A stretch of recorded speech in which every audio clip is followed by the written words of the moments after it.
Hello guys, എല്ലാവർക്കും മഹാലക്ഷ്മി പുത്തൻ എപ്പിസോഡിന്റെ വിശേഷങ്ങളിലേക്ക് സ്വാഗതം. അപ്പം നമ്മുടെ ആദ്യം തന്നെ കാണിക്കുന്നുണ്ട് നമ്മുടെ സാഗറിനെ ഒന്ന് സുഖിപ്പിക്കാൻ വേണ്ടി നമ്മുടെ മഹാലക്ഷ്മി കുറേ ചീത്തവാക്കുകളൊക്കെ പറഞ്ഞ് കുറേ കുത്തുവാക്കൊക്കെ പറഞ്ഞ് നമ്മുടെ അനന്തു ലേഖയും കൂടി പടിയിറക്കും കേട്ടോ. ഏറ്റവും അവസാനം നമ്മുടെ മഹാലക്ഷ്മി നമ്മുടെ കണ്ണൻ്റെ കാലിൽ വീണ് ഇങ്ങനെ തൊഴുത് അനുഗ്രഹമൊക്കെ മേടിച്ച് ഇനി ഞാൻ കണ്ടിട്ട് എൻ്റെ ജീവിതത്തിൽ ഉണ്ടാകില്ല എന്നൊക്കെ പറഞ്ഞിട്ട് ഇങ്ങനെ പോകുന്ന സമയത്ത് നമ്മുടെ അനന്തു തിരികെ വിളിക്കുന്നുണ്ട്. മഹി ഇങ്ങോട്ട് വാ, അവിടെ എന്താണ് യഥാർത്ഥത്തിൽ സംഭവിച്ചതെന്ന് ഞാൻ നിനക്ക് കാണിച്ചു തരാം എന്നൊക്കെ പറഞ്ഞിട്ട് ടി വിയിൽ കുറേ വിഷ്വൽസ് കാണിക്കും കേട്ടോ. അപ്പോഴാണ് നമ്മുടെ സാഗർ ആ ചതി മനസ്സിലാക്കുന്നത്. നമ്മുടെ അനന്തു നമ്മുടെ മഹാലക്ഷ്മി സാഗറും സഞ്ചരിക്കുന്ന കാറിലും മഹാലക്ഷ്മിയുടെ ക്യാബിനിലും ഒരു രഹസ്യ ക്യാമറകൾ വെച്ചിട്ടുണ്ടാകും. അങ്ങനെ അതുവഴി ആ ഒരു ദൃശ്യങ്ങളൊക്കെ നമ്മുടെ അനന്തവും ലേഖയും കണ്ണനും കൂടെ ടി വിയിൽ വലുതായിട്ട് ഇങ്ങനെ കാണുവാട്ടോ. അപ്പൊ നമ്മുടെ സാഗർ ആണെങ്കിൽ ഈ രംഗങ്ങളൊക്കെ കണ്ട് ആകപ്പാട് പകച്ചു നിൽക്കുക. താൻ പറഞ്ഞ കള്ളങ്ങളും എല്ലാം സകലതും പൊളിഞ്ഞ് പാളീസാകുന്ന നിമിഷങ്ങൾ തന്നെയാണല്ലോ. അതിന് പിന്നാലെ നമ്മുടെ അനന്തു നമ്മുടെ സാഗറിനെ വലിച്ചിട്ട് കുറെ എടുത്തിട്ട് അടിക്കുന്നുണ്ട് കേട്ടോ.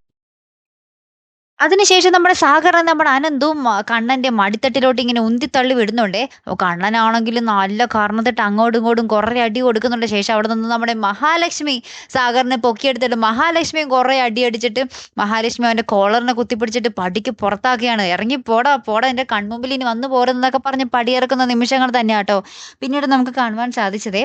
അതിനുശേഷം മഹാലക്ഷ്മി തിരികെ വരുമ്പോൾ നമ്മുടെ അനന്തവും ലേഖയും സോറി പറയുക കേട്ടോ. സോറി മഹി, ഞങ്ങൾ ഒരു നിമിഷമെങ്കിൽ പോലും മഹിയെ സംശയിച്ചു പോയല്ലോ. ഞങ്ങളും കണ്ണേട്ടനും തമ്മിലൊരു ബെറ്റ് വെച്ചിട്ടുണ്ടായിരുന്നു. ആ ഒരു ബെറ്റിന്റെ പുറത്താണ് ഞങ്ങൾക്ക് ഇങ്ങനെ ഒരു നാടകം കളിക്കേണ്ടി വന്നത് എന്നൊക്കെ പറയുന്നുണ്ടേ. അപ്പം അങ്ങനെ നമ്മുടെ മഹാലക്ഷ്മി നമ്മുടെ കണ്ണനും ഏകദേശം കാര്യങ്ങളൊക്കെ മനസ്സിലായി. കണ്ണന് മനസ്സിലായി ഇനി മഹാലക്ഷ്മിയുടെ അത്രയും പരിശുദ്ധിയുള്ള ഒരു പെണ്ണിനെ കണ്ണനിനി വേറെ കിട്ടാനില്ല. ശരിക്കും യഥാർത്ഥത്തിൽ മഹാലക്ഷ്മിയെ പോലെ തന്നെ ഒരു പെണ്ണാണ് നമ്മുടെ മഹാലക്ഷ്മി എന്ന കാര്യത്തിൽ നമ്മുടെ കണ്ണന് ബോധ്യമായിട്ടോ.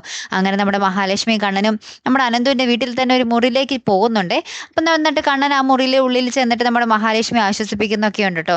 പോട്ടെ മഹി, ഇത് നമ്മളുടെ ഉള്ളിലെ ഒരു വിശ്വാസം ദൃഢപ്പെടുത്താനല്ലേ സഹായിച്ചുള്ളൂ. അവന്റെ ചതി നമുക്ക് മനസ്സിലായല്ലോ.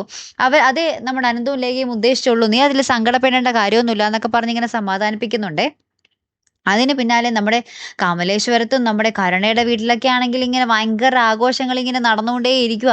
കമലേശ്വരത്തെ ഏറ്റവും ഒടുവിൽ നമ്മുടെ രണ്ടാനമ്മയ്ക്ക് ഇരിക്കപ്പുറകതി ഇല്ലാതെ നമ്മുടെ ദുർഗ അമ്മ നമ്മുടെ കണ്ണൻ്റെ ഫോണിലേക്ക് വിളിക്കുന്നുണ്ട് കാര്യങ്ങൾ എന്തായെന്ന് അറിയാൻ വേണ്ടി. അപ്പോൾ അനന്തു ആയിരിക്കും എടുക്കുന്നത്. അപ്പോൾ അനന്തു പറയും, കണ്ണനാകെ ഡൗൺ ആണമ്മേ, മഹാലക്ഷ്മി ഞങ്ങൾ പറഞ്ഞു അയച്ചു, അവൻ്റെ ജീവിതത്തിൽ ഇനി മഹാലക്ഷ്മി ഉണ്ടായില്ല എന്നൊക്കെ പറയുന്നുണ്ട്. അപ്പം നമ്മുടെ ദുർഗയ്ക്കും ഇത് കേൾക്കുന്ന ബാക്കിയുള്ളവർക്ക് അവിടെ ഭയങ്കര സന്തോഷമാട്ടോ. അതിനുശേഷം ഈ ഫോൺ കട്ട് ചെയ്തതിന് ശേഷം നമ്മുടെ കമലേശ്വരത്തെ എല്ലാവരും കൂടി കൂട്ട സന്തോഷവും കളിയും ചിരിയൊക്കെ തന്നെ കേട്ടോ. ഇനി ആയിരിക്കും ഭയങ്കര ട്വിസ്റ്റ് വരാൻ പോകുന്നത് അല്ലെ പ്രേക്ഷകർ. നമ്മുടെ കണ്ണനൊപ്പം ഇനി മഹാലക്ഷ്മി തിരികെ വരില്ല എന്ന പ്രതീക്ഷയിലിരിക്കുകയാണ് നമ്മുടെ കമലേശ്വരംകാര്. ഇനി അവർ തിരികെ വരുന്ന ഒരു നിമിഷമായിരിക്കും അടിപൊളി അല്ലെ. എന്തായാലും കാത്തിരുന്ന് തന്നെ കാണാം കേട്ടോ. അടുത്തൊരു വീഡിയോ വരുന്നത് വരയ്ക്കും. Good bye.